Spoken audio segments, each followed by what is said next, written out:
On Wednesday, much-needed hurricane relief supplies was delivered to the island thanks to Florida's Broward County Commissioner Alexandra Davis, along with community partners in the United States Diaspora, in collaboration with key stakeholders in Jamaica. These stakeholders include the Agro-Investment Corporation Jamaica, an agency of the Ministry of Agriculture, Fisheries and Mining. An aircraft filled with supplies landed at the Norman Manley International Airport in Kingston to help Jamaica and other areas of the Caribbean devastated by the impacts of Hurricane Melissa. Our news team was on ground for the handover.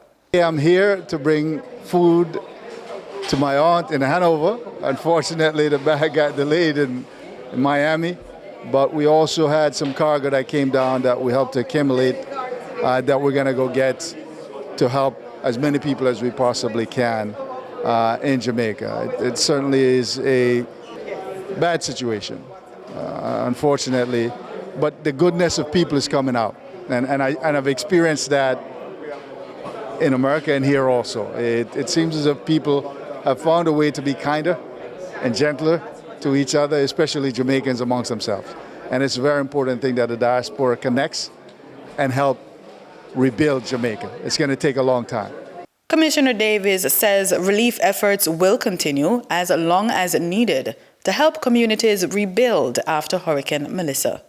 As an elected official in Broward, we have a lot of pull to really galvanize the diaspora. That's exactly what we did.